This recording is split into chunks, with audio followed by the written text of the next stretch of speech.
ছোটবেলায় যখন গ্রাম থেকে ঢাকায় আসতাম এইভাবে মামাদের বাসায় আসলে খাবার খাওয়াইতে আমাদেরকে বাহিরে নিয়ে যেত। Please like and follow. Hello everyone, this is Fatema. Welcome Fatema vlogs. Good morning. সকালবেলা উঠেই সায়ান যারা তারা ঘুম থেকে উঠে আমার সাথে দুষ্টামি স্টার্ট করে দিল, আমিও তাদের সাথে দুষ্টামি স্টার্ট করলাম। তারপরে একটু বারান্দায় রৌদ্র আসলো, ওদেরকে একটু রৌদ্রে বসাইলাম। একজন দেখো পাটা কি সুন্দর করে ঝুলাচ্ছে আর চিৎকার দিচ্ছে। মনের শান্তি বড় শান্তি, তাই না লাইফে? মনের আনন্দে সে ঘুরে বেড়াচ্ছে একা একা, আর একজন মনের আনন্দতে ল্যাপটপ টিপছে। তো তাদের এই কাহিনীগুলো দেখতে দেখতে ভালোই লাগে। তারপর আমি চলে গেলাম রান্না করে। আজকে অনেক কিছু রান্না করব, তো সেটা দেখাচ্ছিলাম।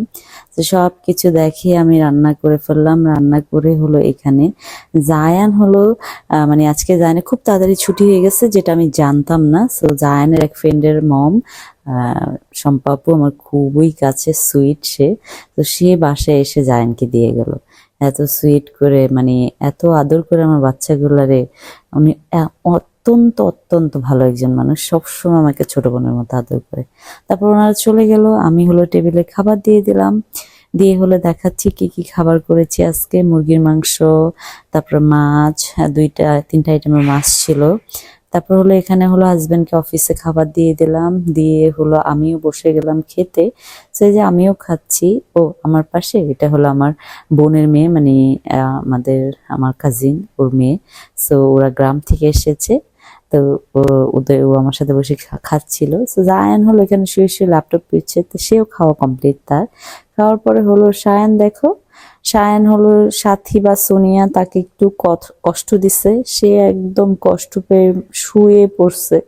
সোনিয়ার উপরে রাগ করছে, রাগ করে একদম শুয়ে করতেছে। আমি বলছি সাথীকে চপ, একদম সায়ানের সাথে দুষ্টামি করা যাবে না, সায়ান লক্ষ্মী ছেলে।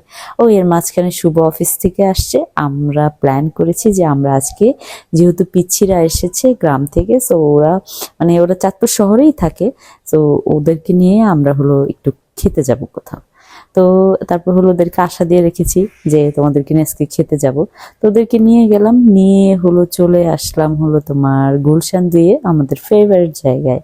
এটা হলো বার্গার কিং এর গলিতে। এখানে হলো স্ট্রিট ফুড বিক্রি হয়। আমরা সবাই এখানে মানে গুলশান যারা থাকি সবাই মোটামুটি এই জায়গাটায় আমরা চিনি, যাই।